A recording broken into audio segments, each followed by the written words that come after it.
A trip is like you're going on a trip to go do all of these different things. And a vacation is like a state of mind.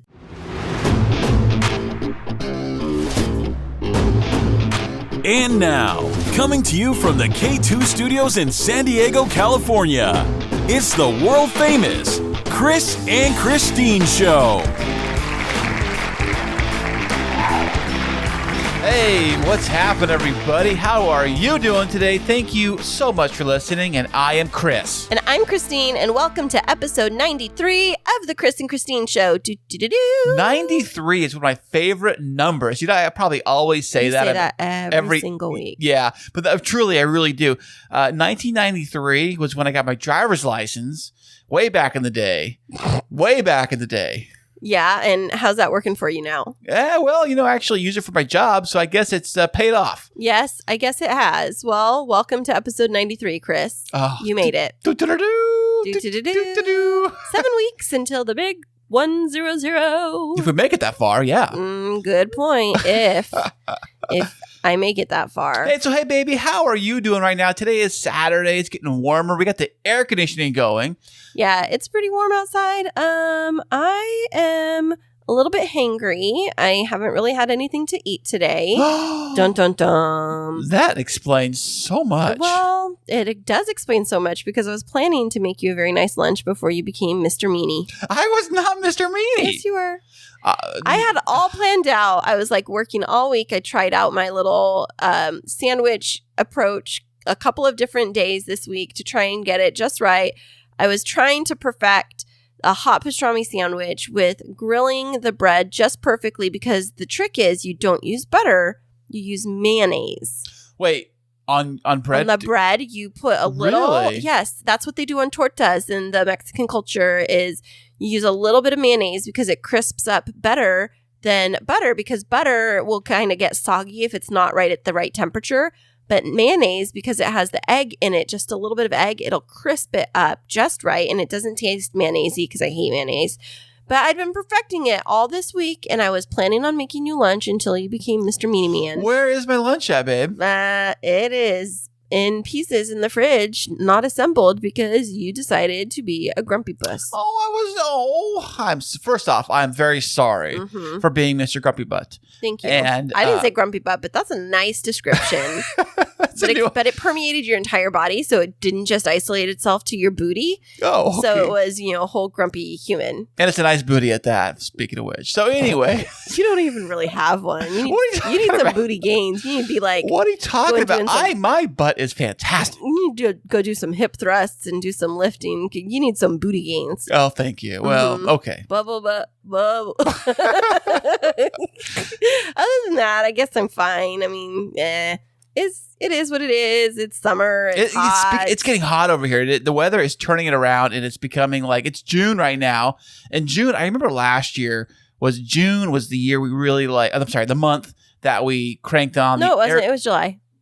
June was the month we cranked on the air conditioning and really turned it on. Like actually turned it on and started using it more regularly. Although when you live in a house with Chris, you don't really turn on the air conditioner because he's like one of those like Scrooges where it's like, it's only 78 degrees. Wait, it's only 97. You don't need the air conditioner on, little whippersnapper. Little whippersnapper. Yeah, and so I'm like, please, babe, I think I'm dying of heat exhaustion. And he's like, all right, but we're going to keep it at like 92. 92.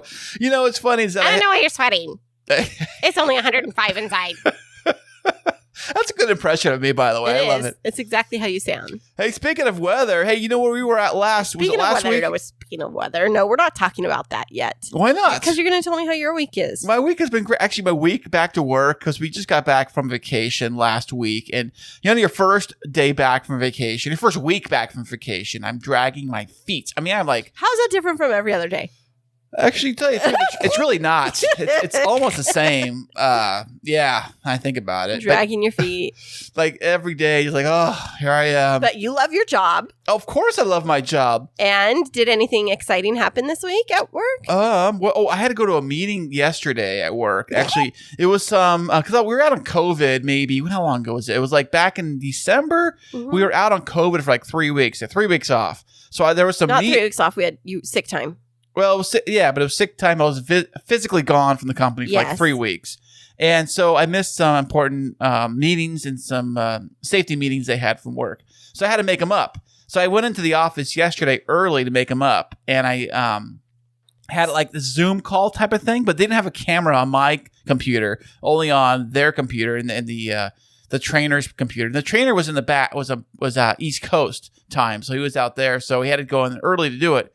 But it was fun. I did that. And so I ended up getting a photo of Chris with his like feet up on the extra chair and like leaning back with his headset on. And he's like, I was like, why are you sending me this picture? Well, because it's like my first Zoom meeting. And I'm like, welcome to my life. Yeah. How'd it feel? It felt great. Although they couldn't see me. I feel bad he didn't see me because I was wearing t-shirt and shorts and flip-flops and had my feet on one of their office desk chairs.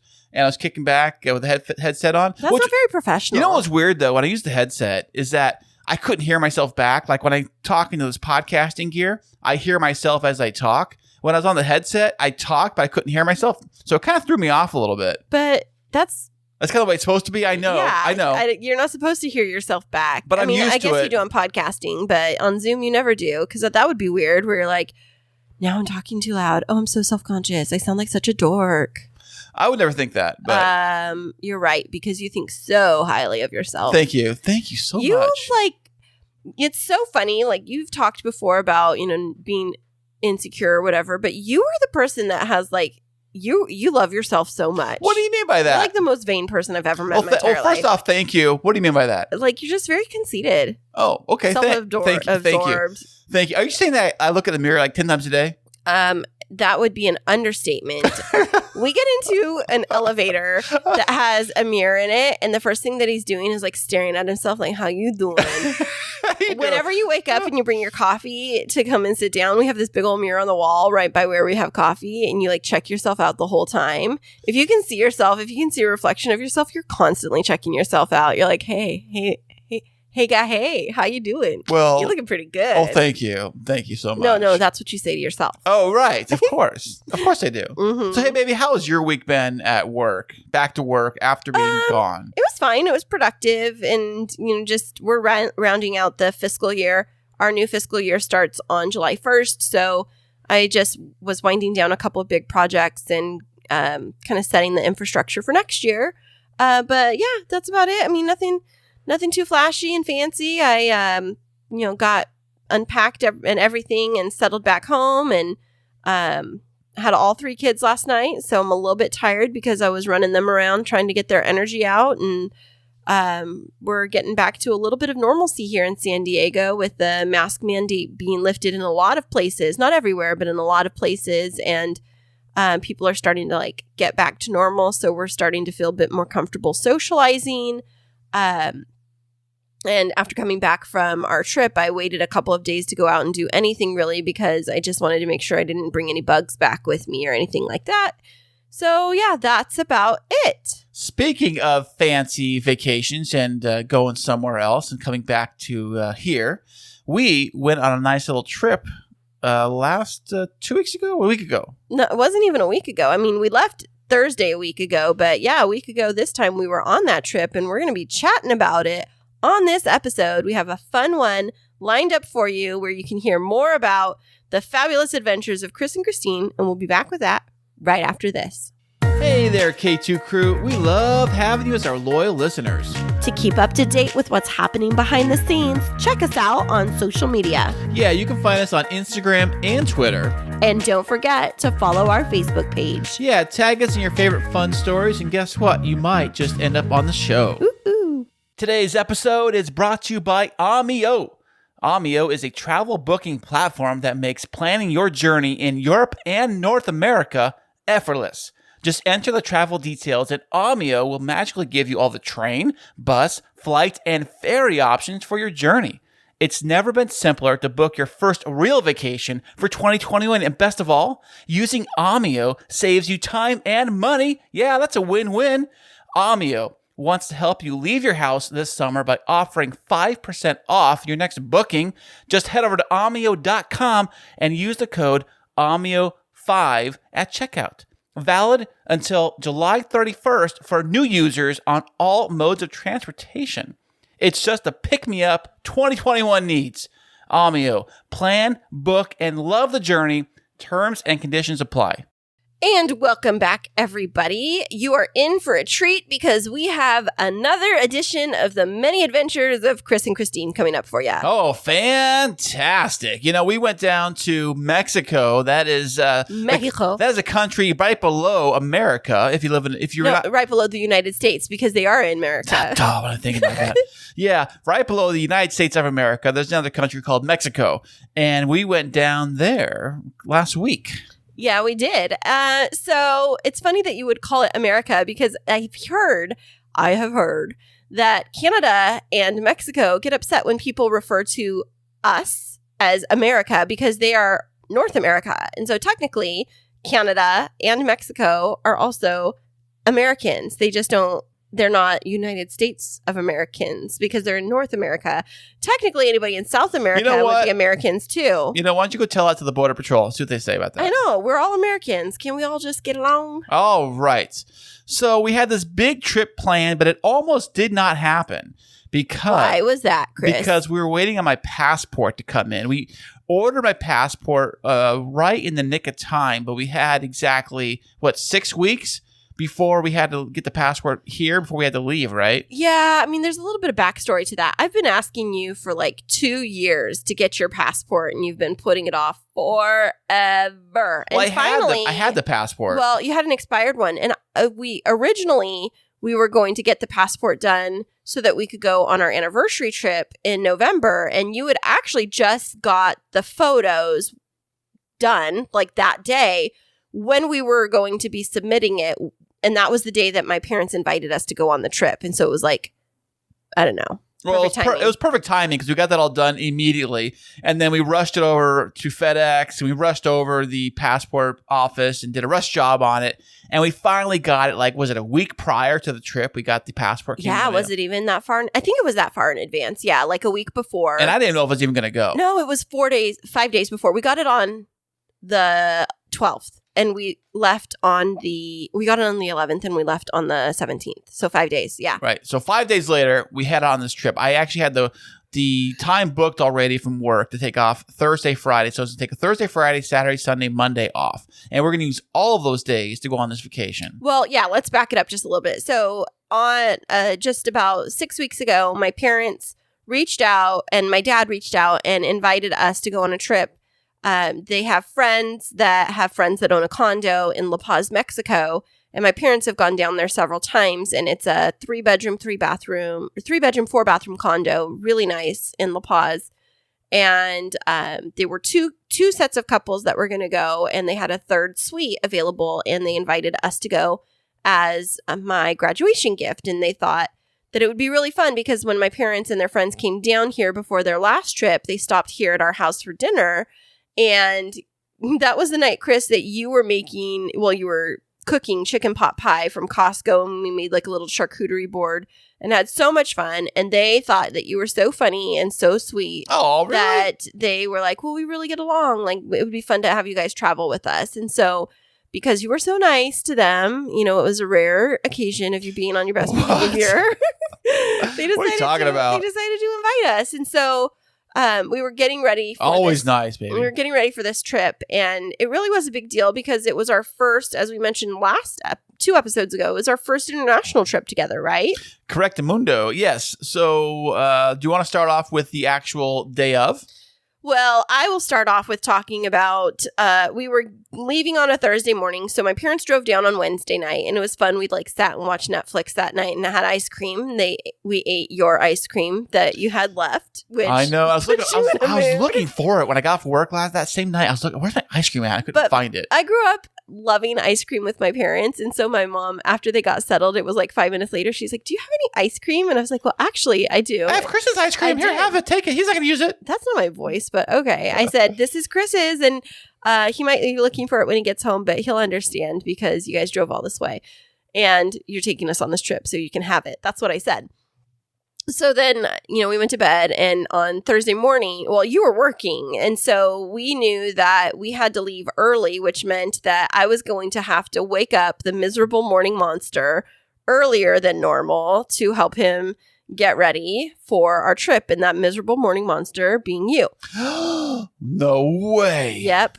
Me? I knew I was going to have to wake you up and have to get you to drink your coffee quickly and go through your morning routine in about 45 minutes, which normally takes you 3 hours. That's true. I'm like a lazy bum when I get moving in the morning. You I'm are just so like slow. A slug, you know? No, like slower, like sloth status. But that day, since I knew we were traveling and I knew we had a schedule to keep, I knew we had to get up and move, and I was already packed, right? So everything was good to go. I made sure you were packed. Yeah, you did, baby. So we got everything packed up and ready to go, and then we had to get to the airport. Actually, not to the airport. We had to get to CBX. Okay, but before that, I get you up in the morning, and you are like sitting down. And I was being so nice. I made you coffee. I even microwaved you a breakfast sandwich, and I brought it to you. And I was like rushing around trying to get everything ready.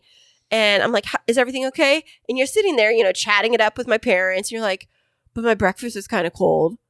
And I was like, "What?" "Oh, my breakfast sandwich is kind of cold in the middle." You remember that of all the things? I did, because on that day, because I was being so nice to you, and you were like, "My breakfast is kind of cold in the middle." And I looked at you, and I opened up the microwave, and I said, "Well, you know how to fix it." And I walked off, and you were like, "Oh, no," you got up and you go, "Oh, I guess so. I don't even know how to work this thing. How do I even work a microwave? Like, what do I press?"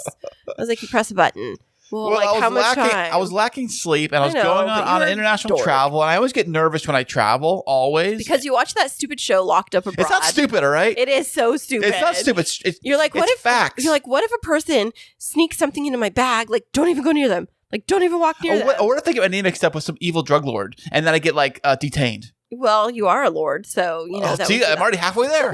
Halfway there. So we get ready to leave, and we had to be out the door by like 9:45. And so the night before, I'd pre-scheduled Lyft to come and pick us up because I tend to like them better than Uber. So I pre-scheduled a Lyft, and it needed to be big enough to take us plus our bags, because it was us plus my parents plus all of our bags. And so I'm watching it as you're like in the final stages of getting ready to come and pick us up. And then what happens, Chris? Well, they were late, or they couldn't find the house, or something happened. No, they canceled, and then they said they canceled. And you canceled. assigned us. They canceled and assigned us to another driver, and then it was going to take them 35 minutes to get here, which would make us late. And so then I had to scrap it and had to last minute schedule us with an Uber, who got here 4 minutes later. Right, no problem. He had a minivan or a van or something like that. Yeah, it was nice. So he had a van. We had room for all of our luggage, all of our stuff, and we flew on down to the border at CBX, which stands for Cross Border Express. Nope, Cross Border Exchange. I thought it was Express. Exchange. Are you sure? Yep, Cross Border Exchange. Well, I screwed that up, didn't I? Think I know everything, but I don't. Yeah, but what is CBX? For those people that don't know, because San Diego is right on the border with Mexico, what is CBX and what's its purpose? Now, CBX, it's like a border crossing that takes you directly into, it's like a bridge that goes right over the Mexico international border wall or fence into the Mexican Department of Customs, which is right next to, I guess, the Tijuana airport. So it's like Not next to it. They're one and the same. Okay, so it's like basically a gateway that takes you from the American side directly over the border, a big long walk in this big like not tunnel, but big bridge thing over, and it dumps you right into Mexico's international airport at a Tijuana. Yeah, absolutely. And so it was our first time going through it, but my parents had gone through it, but I watched YouTube videos and I read up everything and had all of our paperwork ready to go. Like I was being like, Judy, the cruise director, like, here you go. Here's your boarding pass and here's your health check questionnaire. The only thing we had to do when we got to the U.S. side of CBX was get our visas. Why do you need a visa, by the way? I don't understand. What is a suitcase weighed. What is a visa? So a visa, when you go into another country, some countries require tourist visas to come and visit for a certain amount of time. I had to do one when I went to Australia. When I was admitted, they give you, like, they have to interview you and see how much time you're going to be there, and then they issue you a visa.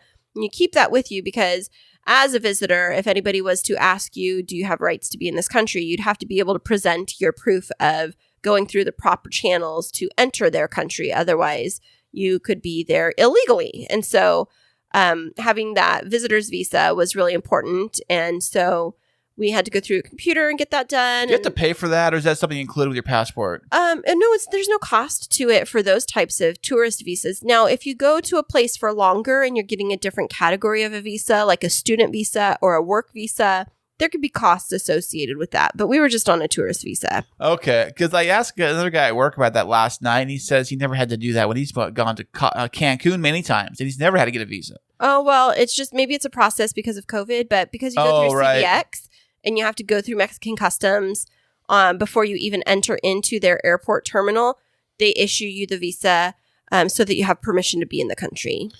Gotcha. I thought you just walk into Mexico like it was a free-for-all. Back in the good old days, you could just walk across Mexico. They didn't check or care or nothing. Well, maybe you can if you're just walking across the border. I don't really know. So CBX is a little more controlled. It's a little more on the up and up. Right. So we walked through there and we got our luggage checked in and went through customs, got our visa, and then we arrived into the airport terminal.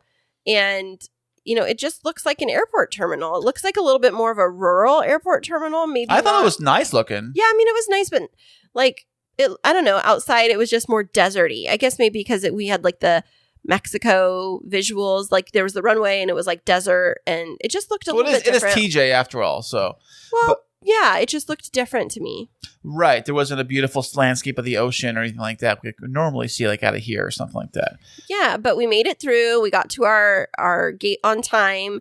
Although my parents went to go get lunch and everybody was lining up, and I get, like, you get paranoid about travel. I get paranoid about not being able to get into the plane on time. And whenever I have to travel with other people, I'm always worried that they're going to make me late because I like to be on the plane, settled, ready to go, like way in advance. But we did make the flight. We all got on the plane. But the thing was, your parents had different seats than us. Your parents had upgrade seats. Oh, yeah. They had like premium class. And I didn't know. We flew on the, shout out to Volaris. We flew on this airline. How did you pronounce it? Volaris? Volaris. Volaris? Volaris. Now, I found this out through people at work, is that Volaris is like the Southwest of Mexican air travel. Yeah, it is. It's like the cheapest seats. And I realized this as I sat in the seats in the coach section of Volaris. They are so cramped.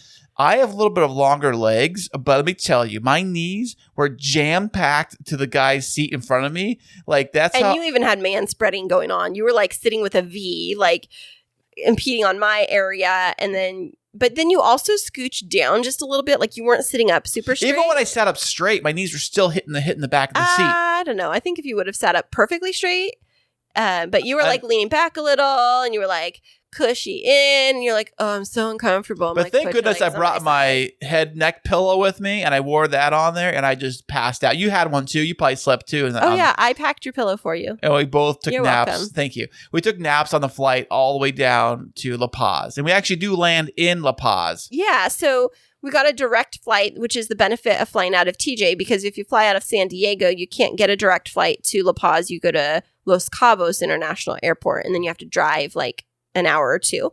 And so there was a benefit to flying in there, and it was pretty inexpensive, I think, round trip. But that, again, we were gifted that. It was wonderful. We were gifted the flights from my parents. And so we appreciated being able to even go. And then when we landed in La Paz, after we just walked out and went, got our luggage, whatever, my parents' friend picked us up in their little rental car and then took us out to the Marina de Cortez in La Paz, You remember Mexico. that. Good job, I did. baby. Marina de Cortez. And then what did we do? We got on a little ferry boat that took us to our private island. A water taxi. It was so cute. You know what's funny? The water taxi totally reminds me of the boat ride at Disneyland and the Jungle Cruise. I know, it really did. It looks like the Jungle Cruise boat. It's got the same little like canopy on top with the roll up like or the water, I don't know, what is it called? They're plastic tarp. Like the little barrier things on the side. Yeah, they're like plastic barriers that you zip up and roll up. And you roll them down.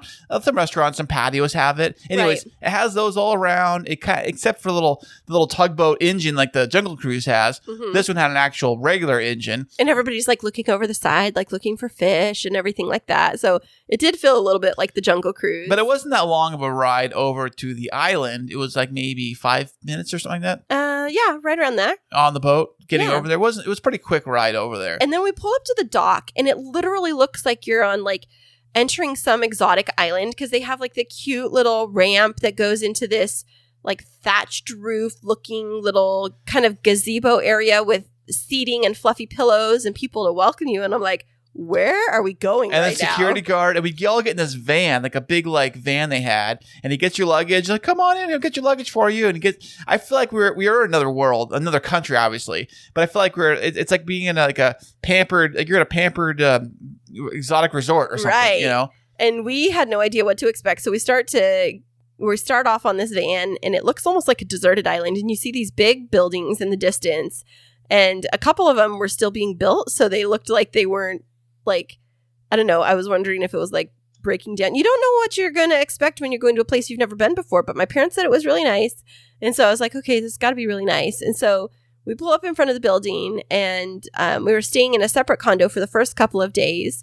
And we go up the elevator and we use the code and we enter into the condo, and I was blown away. It was very nice. It had granite countertops in the kitchen, big, massive kitchen, big living room. 3 balconies. A TV in every room, Netflix, Wi-Fi in the room.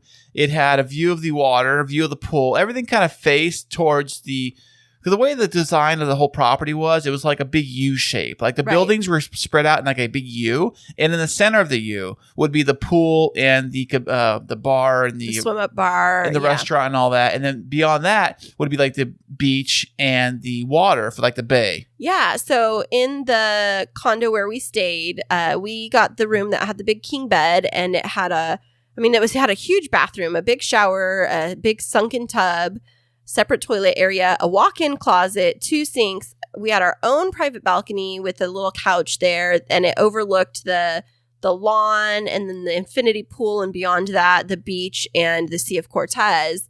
And that was the direction of the sunset too. And so it was really spectacular, and had a full kitchen, like full-on kitchen with everything that you would need to survive. And like I was expecting maybe more like an Embassy Suites kind of thing, like a little tiny kitchenette or whatever. But these are like condos that people there actually live in. Right. These are actually for purchase. If you'd like to purchase one, you can purchase one. But I found this out the hard way. You can't get a standard mortgage on it. You would have to pay cash. And these or things figure a different way out.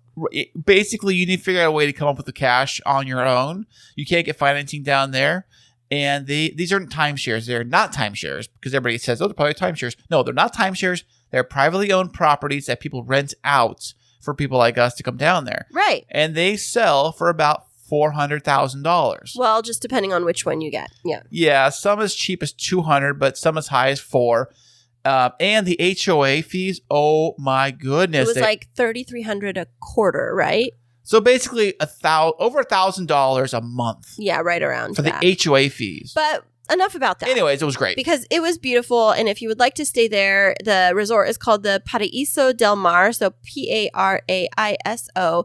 And if you were to rent it off of VRBO, it was only like $120 a night to $150 a night, which is really reasonable when you're getting like a 3-bedroom, 4-bathroom condo with a full kitchen, and you can like cook for your family and be there and use the amenities. It was really That great. was fantastic. It was great. Yeah.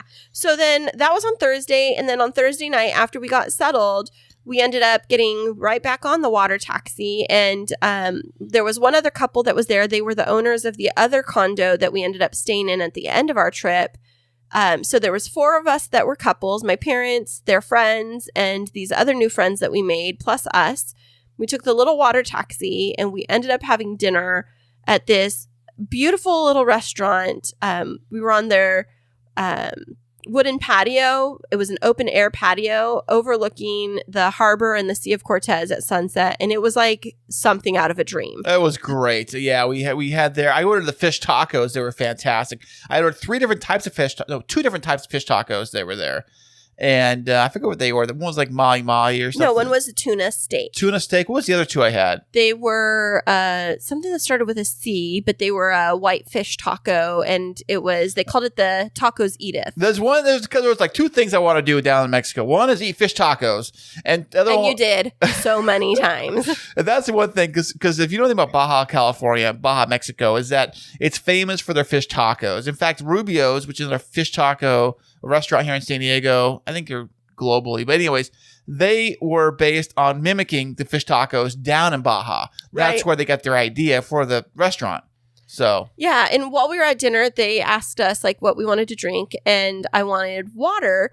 And then they asked, well, do you want sparkling or still water? And I was like, well, what kind of sparkling water? Because I was thinking like Pellegrino or something. And they said they had something called Topo Chico. what is Topo Chico? Well, so what I know is that I've been seeing all of these Instagram influencers drinking Topo Chico. And I was like, well, what is it? And then I saw it at the grocery store one day. And I was like, well, what does it taste like? And so I was like, well, I'll try this because I like sparkling water. And I love Pellegrino, but it does have a little bit of a not flatness to it. It's just has kind of a different bite to it. And so they brought me Topo Chico, and I'm hooked. I became addicted to it. I've tried Topo Chico because Christine gave me a sample of it, and I didn't care for it that much. And it's like, you don't have to care for it. I like it, and I think I'm going to get some because I like sparkling mineral water because I don't like to drink flat water very often. But I like something that has like the little bit of bubbles to it.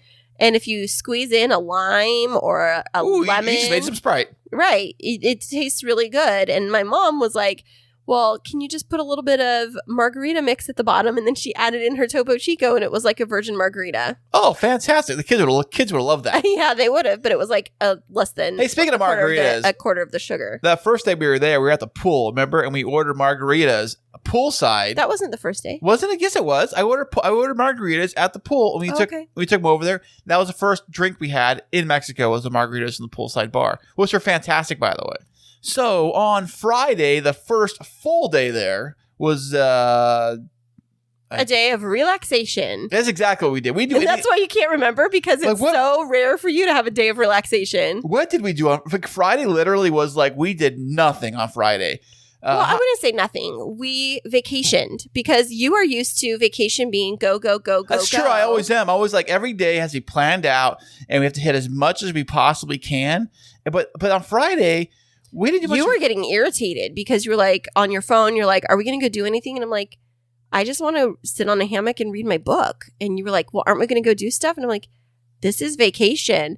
And so what we were talking about is the difference between a trip and a vacation. A trip is like you're going on a trip to go do all of these different things. And a vacation is like a state of mind. It's like being able to like immerse yourself in relaxation. Finally, like halfway through the day, I think I got you there, and we got our stuff on and we went down to the pool, and I think that was the day that I introduced you to swim up bars, isn't that? Yeah, I believe so. We actually, that's right. The two things I want to do in Mexico, now I remember. One was eat fish tacos, fabulous fish tacos down in Baja. And the second thing I wanted to do, which I've always wanted to do in my entire life, was actually go up to a swim up bar and order a drink. I've never done that. In fact, I'm not alone, because we met another girl down there, and she said the very same thing. She always also has never gone up to a swim up bar. Yeah. And my first experience with a swim up bar was when my parents took us when I was like 18 to an all-inclusive in Mexico, and the drinks were like free. And of course, I didn't want to drink alcohol at that time. Why not? I didn't want to. I could have. Okay, but, I didn't. And so I just like swam up and got my virgin daiquiris. But we spent a lot of time in the pool. And the thing about this place is that it has this huge, beautiful infinity pool. And when you perch on the ledge of it, like we were in the water and we had our drinks in our hand and we were kind of leaning on that infinity edge of the pool, looking out on the Sea of Cortez. And it was like sun was coming down just a little bit. It was so relaxing. And earlier in the day, I had taken my book down and I was going to read for a little bit, but I just sat in the hammock and I just kind of like swung in the little bit of the breeze that was there because it wasn't super hot that first day.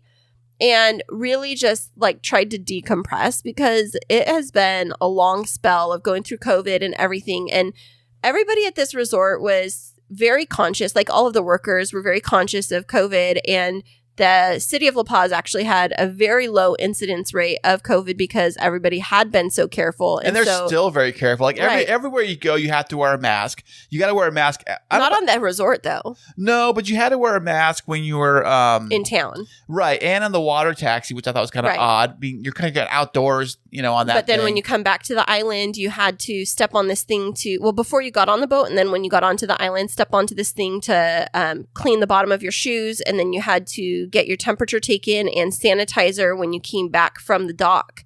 And they were very careful. And so it was really nice to like be somewhere where we could like space ourselves out from others and have a few drinks. And then after we relaxed for a bit, we had all planned, all 4 of us couples, to take the water taxi back into town to go to a place called El Mesquite Grill. Ooh, now El Mesquite Grill, from what I've been told, and now my experience being there, is that it's one of the fanciest steakhouses in all of Mexico.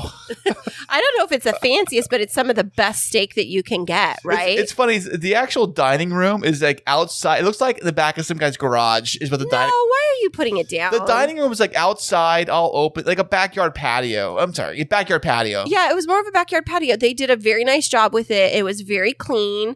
They had it's like some wood covering it, but it's interesting because you walk down the street, and we were with Rich, one of my parents' friends, and he's like, I know I said we're here, we're like 100 yards away, but I don't know if this is it. Like, this just doesn't look right, and he'd not been there before. And then we showed up, and the rest of the party was already sitting down. They had like an open air bar. And then we looked at the menu, and there's all of these different steak options, which sometimes it's really hard when you go to another country to find a place that will serve a good steak. But this place, the Mesquite Grill, was really famous for their steaks, right, Chris? Yeah, absolutely. Well, yes, they were. They're very famous for their steaks, from what I've been told. They have big, didn't they have like a big like mural on the wall? It's a Mesquite Grill. Mesquite Grill since like 1970 something or something. No, 85. Oh, okay. That's what it was. I remember it was 1985 is what it said. Yeah. So we were looking at the menu and trying to figure out, and I was like, Chris, what do you want? And he's like, I don't know. What do you want? And we were being treated to dinner from somebody else. And so I think it was my dad's friend was paying for everybody, which was kind of odd for us to, be surrounded by so many super generous people. It was just like, you kind of don't know how to operate because you're like, well, should I just get a salad or like, should I get a leaf of lettuce? Because should I get surf and turf or should I just get a, yeah. Yeah, because you don't want to be inconsiderate when somebody is trying to be kind. And so what they ended up having, and everybody was kind of talking about this, is they had this thing called Chateaubriand. Ooh, that sounds fancy. What is that, baby? Well, we didn't know. It was like this really fancy cut of like filet that was sliced into like almost medallions. But you could order this meal, and it said it was like 4 courses, but it was super reasonably priced. It was like for a group of 4, it was like $60 an American, maybe $55, $60 total for 4 of us to have this meal. And it came with salad, and then we were like waiting to see if the other courses were going to come out, and they bring out these huge white porcelain platters, and there was 8 of us, so we ordered 2 sets of them, and it was piled with baked potatoes with like this yummy creamy sauce on them, and Parmesan cheese and fresh parsley, and then this stack of Chateaubriand, which is like, I don't know, there was enough slices of filet on there to feed like 7 people on one tray. And then it's been, not only do they do that there, they also do these big giant burgers, like cheeseburgers, like massive burgers. You're talking like double, triple patties stacked up kind of thing. And they're not little like quarter pounder. They're like 2.5 pounder. They're huge. They're huge. It was so funny. The table behind us, a guy and his dad were having dinner by themselves, and the son, bigger guy, he orders one of those big, massive cheeseburgers, like big thing on his plate. And your mom was so funny. Your mom looks at the thing. Her eyes are wide open. And she's like, I got to take a picture of that. So your mom runs around. She runs around, runs to the other person's table, and she gets her phone out. Says, I'm going to take a picture of your burger. No, she said first, can I take a picture of your food? And the guy was like, laughing, like, sure, but I don't think he thought she was serious. And like, whenever it comes to my mom in photos, she's always serious. So she went over, and then she was like right there, and the guy, what did he say? Thanks. And he was like, oh, okay, you were serious. And so she's like, yeah. She's so cute. I just think it's weird taking pictures of other people's food. I know in some places you have. Stop calling my mom weird. I'm not saying she's weird. I just think that like if you're gonna dive in, I don't know. But it was a funny picture, and we have it. It was so funny. But awesome. But then this tray came out, and it had these 4 huge baked potatoes, not little ones, but huge baked potatoes. This huge stack of steak, and then there was a bowl of this mushroom gravy, which Chris doesn't normally like, but it was really good. I don't normally like gravy either, but it was really good. And then all of these fresh veggies, and it was like, what kind of veggies was it? Can you remember? Oh, I think it might have been asparagus. Something like that. And cactus. Oh, that's right. I tried. I ate cactus for the first time. Who would have knew that cactus, of course, take the little pricklies off, of course, would actually be something you actually could eat. Yeah, paddle cactus is what it is. Yeah, they took the pricklies off, and then they cooked it so it was a little softer, and you just cut it with a knife and fork and you eat it. And it may have had some seasoning on it or something on it, but it was really good. And then there was other peppers and things like that. It was very interesting. Let's put that way. And fresh tomatoes. That's what it was. Tomato slices. And so we had this huge plate of food, and then we all took so much home. And that reminds me, from the first night, you were very adventurous with your eating on this trip, because the first night we had dinner there. Do you remember what other food that you tried for the first time? Oh gosh, I don't remember. Okay, so you had some type of like a clam or an oyster, but then I've had oyster before. But then you had something that tends to have some suction cups on it. Oh, I ate a tentacle of an octopus. Yeah. It was funny. It wasn't fried either. It was actually the octopus tail. It was like a little chunk of the octopus. And you could see the little suction cups from its little fingers on the part I ate. Like, I'm not kissing you. Well, actually, I ate it with some other stuff too. And it was kind of chewy. It tasted it was kind of like a clam or something. So I'm guessing, because I've heard that octopus consistency and escargot snails are very similar. So now you're ready to go. You can have a snail now. I don't know about that. Maybe if it's cooked right. But what's crazy is you ate an octopus, and then we saw one a little bit later. Did you feel bad when you saw the one? Like, did you apologize to it? I did. I said, I'm sorry. I bowed down and I said, I'm sorry. Sorry, I ate your brother. I say, I ate your brother. Yeah. Hey, speaking of which, on that day, we're moving into Saturday now. Oh, yeah. And on Saturday, we had an entire day. This is the day that was completely was booked for the trip of not vacation trip, but trip. Does that make sense? And it was an excursion that my dad had booked for us. It was like his favorite excursion. And so what did we do, Chris? Why don't you kick it off? Okay. So we had to go down to the boat dock and make sure we were all dressed up appropriately, including like your swim trunks. And we bring towels and what else would we bring when we were down there? Sunscreen? I don't know, Chris. What did you bring? Because that was a whole other story before we even got the day started. My cameras? You had a fit. I didn't have a fit. You had a fit because I was in the middle of a conversation, and then you wanted me to tell you exactly what to pack. And I was like, well, honey, we're going out on the boat for the day. So just, pack what you think you need. Like the cameras and whatever else. Oh, you were so mad that I wouldn't come and pack your bag for you. You didn't speak to me for 30 minutes. I don't remember that. I don't remember the anger that I try to like defuse it out of my brain forever because I only want to think lovely thoughts about you. Oh, so glad. Always. I wish you would remember some of those mean things sometimes so that you don't repeat them. Okay, moving on. We get on the boat, which is an excursion boat that takes us out to some island. Well, we had to pick up a few more passengers, but then we went out to, now I'm trying to remember what it was called. It was I know what it was called, Espiritu Santo.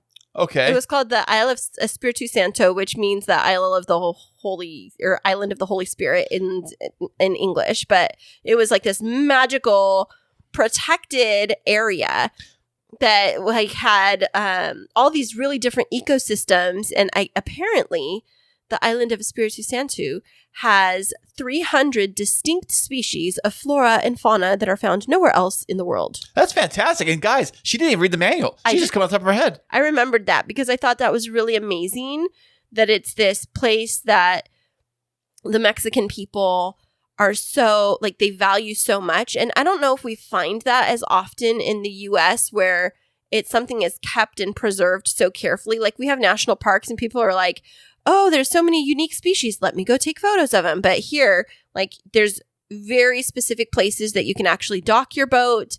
You can't even swim in some areas because of the protected species that are in the water. And they're just very careful to make sure that we don't like impact any of the ecosystems around there negatively.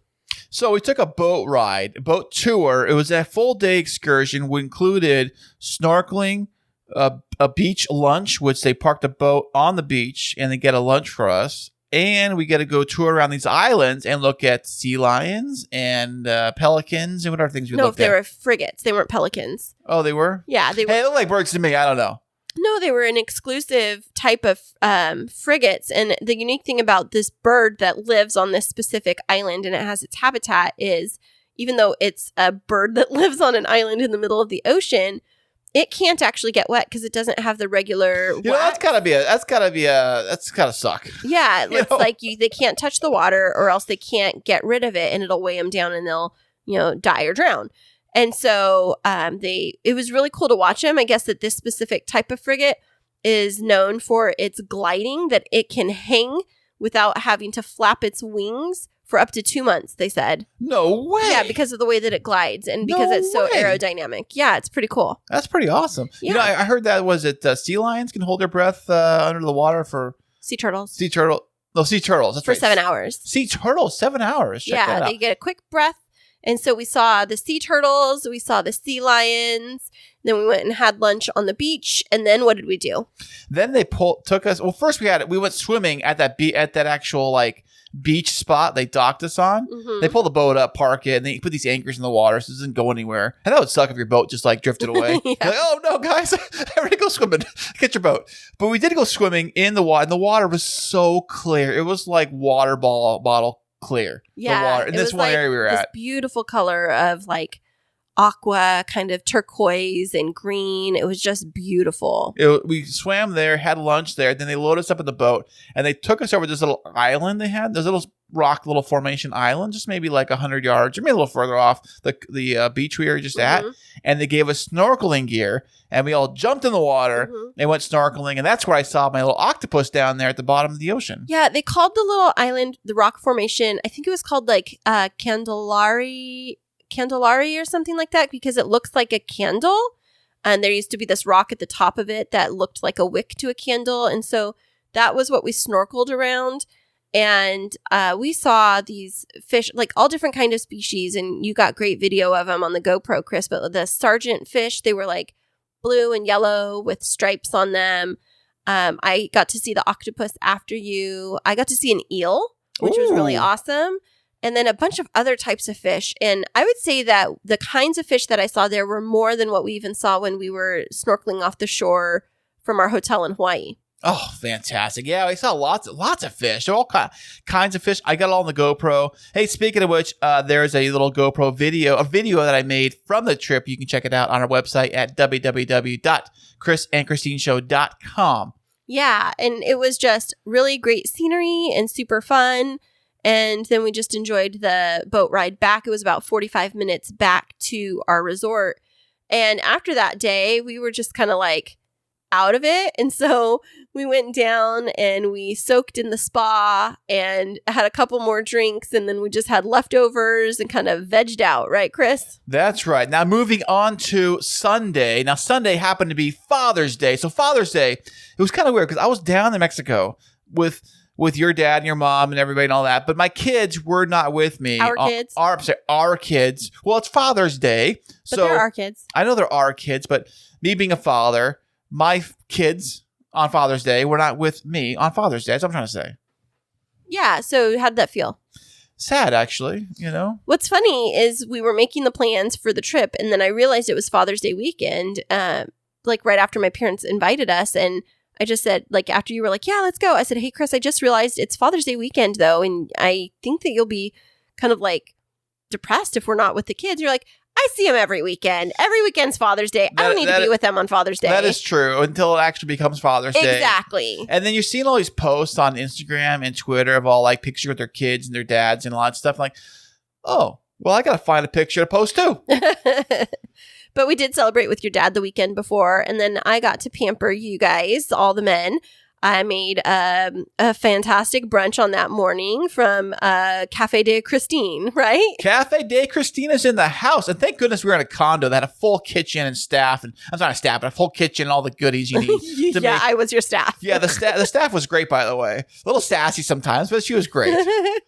So I made up a brunch and served it to you all on the patio. And yeah, it was really fun. I made like this egg scramble, and we had some fresh peppers and tomatoes, and cooked up some of the remaining potatoes from the dinner a couple nights before, made breakfast potatoes and some fresh refried beans that we had, and made a beautiful plate with this yummy egg scramble, and got to serve it to everyone. And we had Father's Day brunch overlooking the Sea of Cortez, and it was really tasty. On the patio, Yeah. right? Big old patio table on the big balcony they had. We were actually on the 4th floor, so we had a nice little view of everything. We're actually, it's funny, we're almost like palm tree height. The palm tree leaves were the same height as our room. So it was like right there, Yeah. which is kind of nice. They were ruffling in the wind a lot. Yeah. But- And what's funny is I wanted to take all the guys that were with us out to dinner for Father's Day dinner.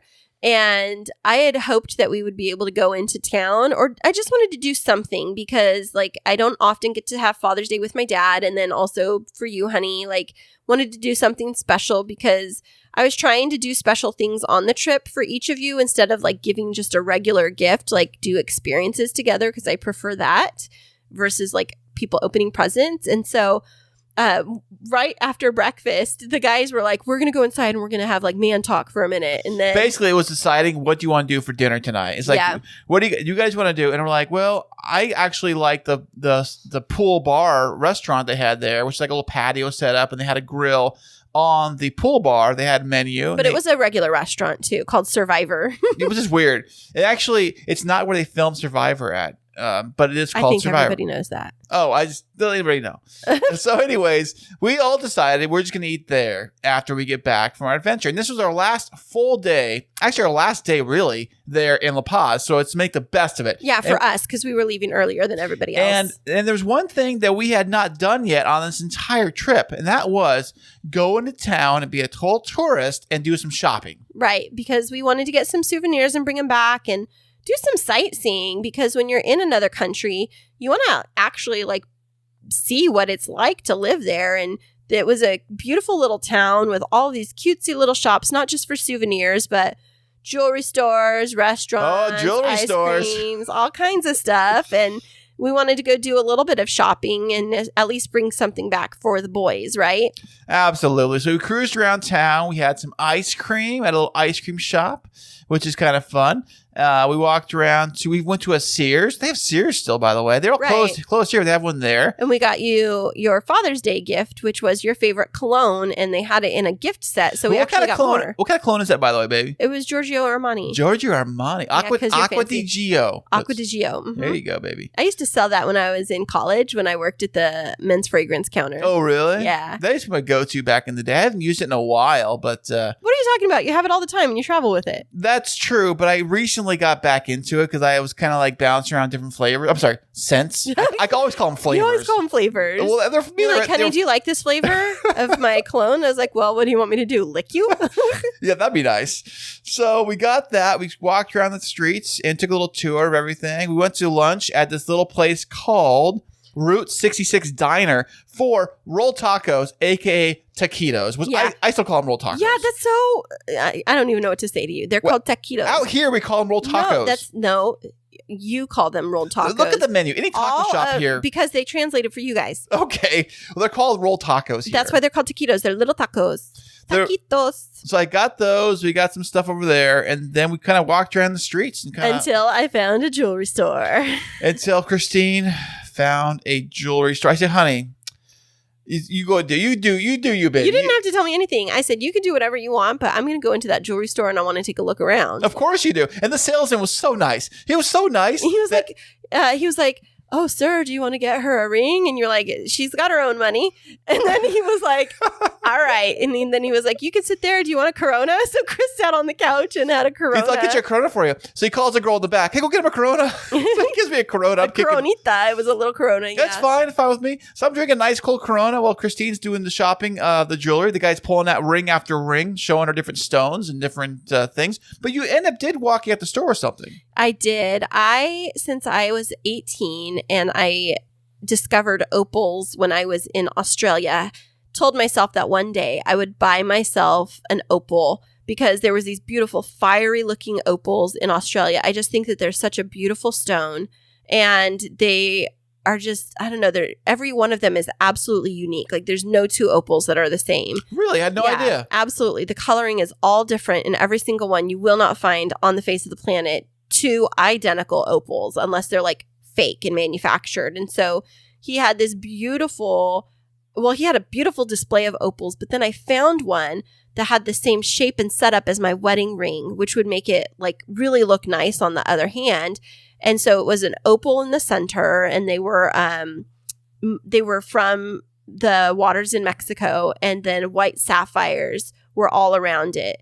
And it was in a special setting that was silver but covered in rhodium so it doesn't tarnish. Ooh, fantastic. I know. And it was so beautiful. If I knew what that meant, it would be amazing. Well, and then he like told me he was telling me, I'll give you the best price on everything. And then he's like, I'll give you the 20% off of everything. And so I was looking at it and I put the ring on and it was the perfect size. And then he's like, come look at it outside. He's like, you could take it outside. And I said, no, you can take it outside and I'll walk with you, because I didn't want him to like think that I was stealing it. Oh, right. Because when you put the opal in light, the colors are like fire. There's like orange and green and pink, and it's beautiful. And so I said, I think I want to get it, as I'm walking back in with the guy. And he was like, okay. And I said to him, but I don't want to pay the price you told me. And so then I threw out a price to me, and he was like, oh, okay. Oh. He didn't even try to come back with me and like wiggle around. And so from the original sticker price, I ended up getting 25% off, and then having him drop it down an additional $25 for me. Oh, there you go, babe. I know. Fantastic. And it's so beautiful, and I love wearing it, and forever, it's my graduation gift to myself, and forever I'm going to remember, like, from when I was 18 and I was just a freshman in college to now finishing my college career, being able to actually buy that for myself was really special. That is fantastic. So, thank you. That was the kind of the wrap up of that day. We got back on the water taxi, aka the Jungle Cruise, and we took it back over the little bay to our private island, which we got back to the condo. And that was when we decided we were going to all go down to the patio. I had reservations for us. Christine made reservations for the dinner at the patio there at the Survivor restaurant. Survivor restaurant. And you had fish tacos again. Of course I did. I told you there's two things I want to do. That's fish tacos and do a swim bar. Yeah, and I had this like shrimp quesadilla. Actually, there was three things I wanted to do. I almost forgot to mention. No, and the other one you didn't even know you wanted to do until I gave it to you as an option after dinner. So I get to say this one because I have always wanted to do this, but first of all, I love kayaking. I think it's very fun and I enjoy it, especially when it's not like in a race. I think that in the right kind of waters, it's just a really beautiful way to experience nature because there's no motors and it's just silent and all you hear are like the waves. And the wonderful people that they were the Smiths, actually, that was their last name, that we were staying in their condo, had two single-person kayaks that were already resting on the dunes that just needed to be pulled out into the water. And so I asked Chris before dinner if after dinner we could go kayaking at sunset on the Sea of Cortez.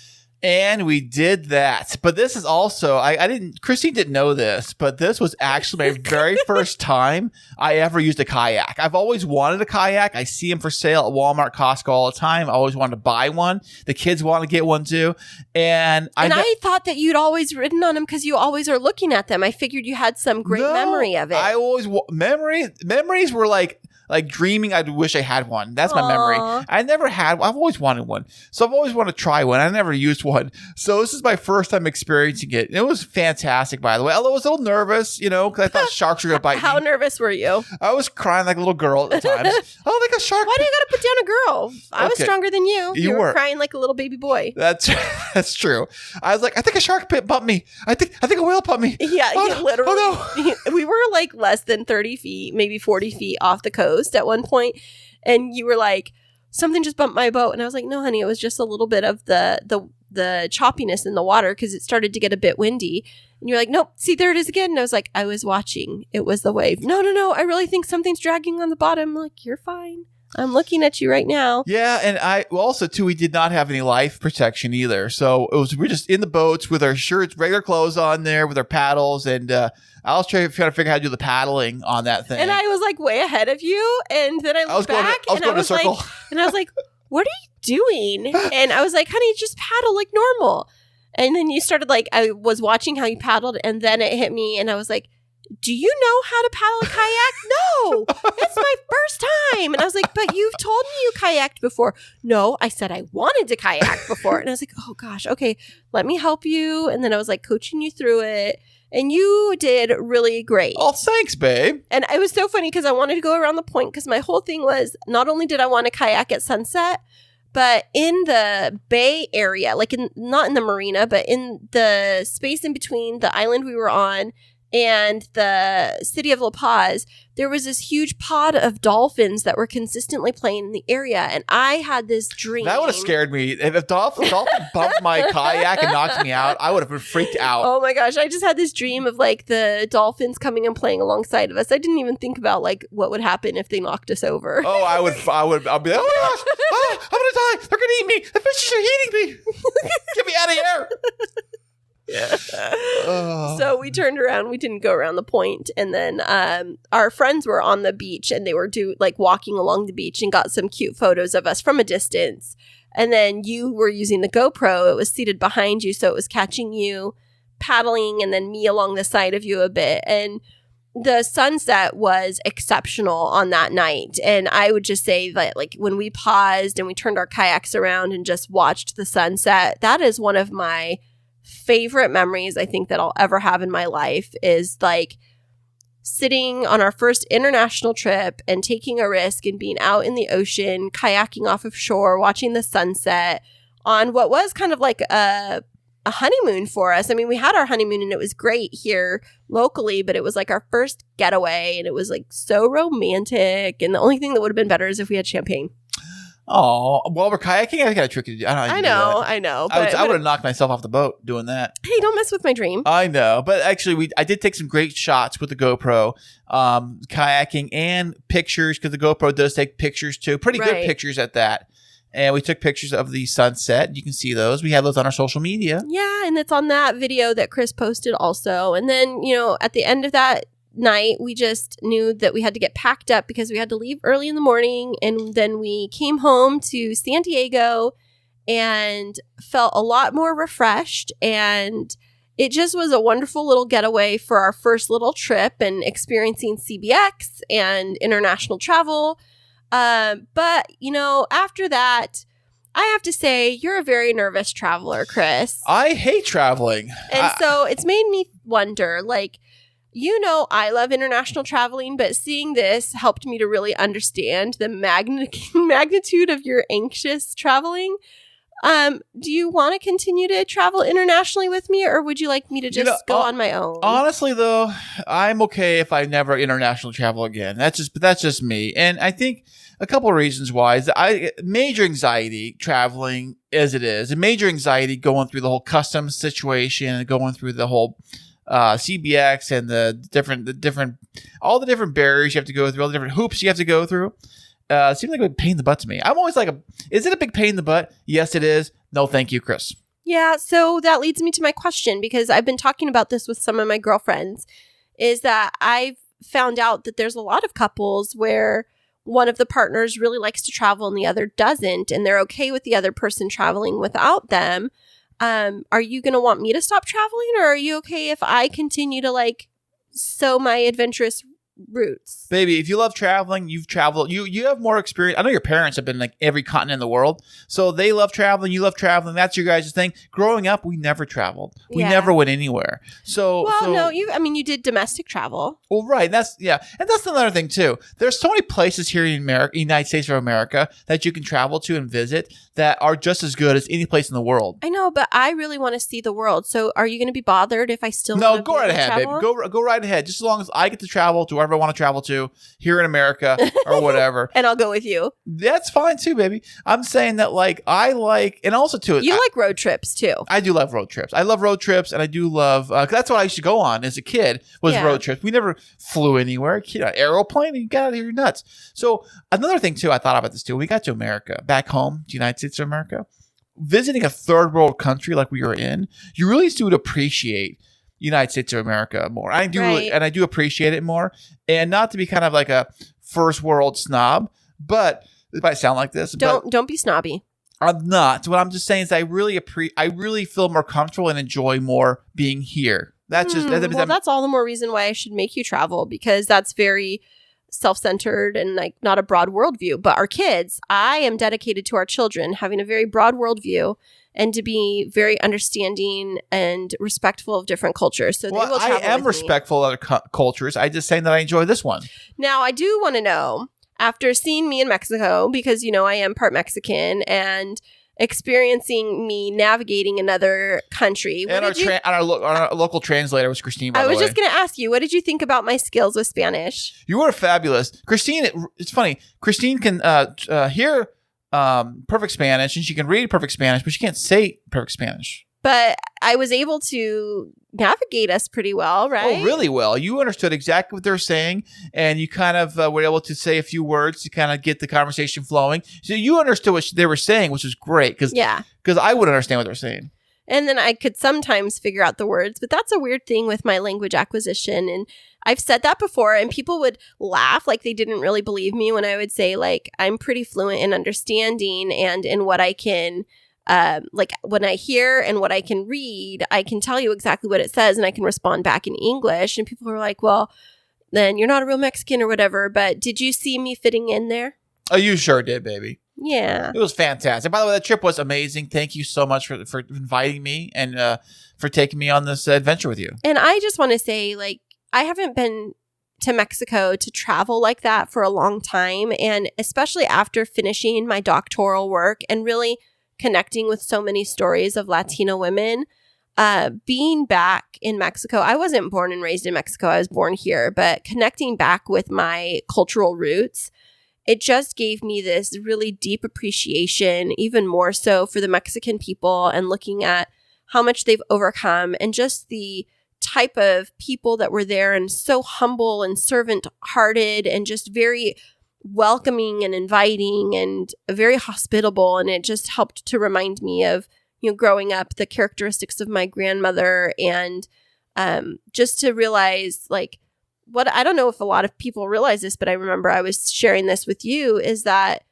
the first settlers in California were actually Mexican people. This used to be Mexico, and that's what I heard. So I've been told, yes. And so even like the Kumeyaay population of Native Americans has Latin roots, and so I was learning about them as I was in Mexico, also about the Kumeyaay who are really present here in San Diego, and so just reminds me that, like, so much of my culture is everywhere, and I really loved being back there. And I wouldn't mind, even if you don't want to travel, going back and spending a week or two and really trying to stretch myself to learn the language a bit better. Well, you don't have to go down there to learn the language, baby. But you do, to be immersed in it, because otherwise people are constantly trying to speak to you in English, and to be immersed in the culture and to just, I don't know, I think it would be great for me. My step-grandmother had offered that when Zeke was little, to pay for me to go and study down there with my family for 4 or 6 weeks, and I didn't take her up on it. And now I'm like, gosh, I wonder how life would be different if I was truly bilingual.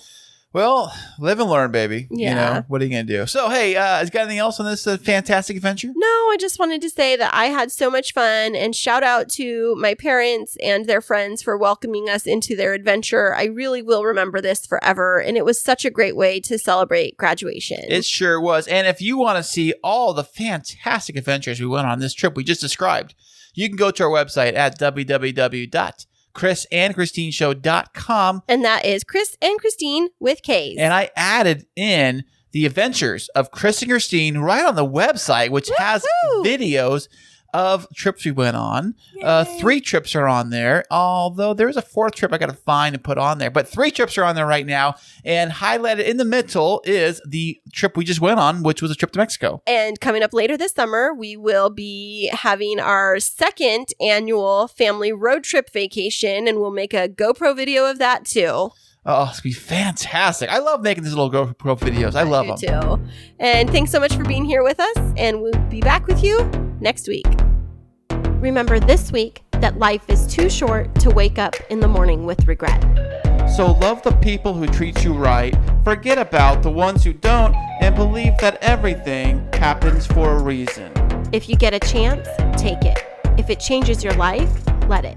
Nobody said that it would be easy.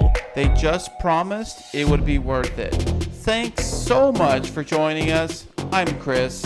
And I'm Christine, and until next week, keep moving forward.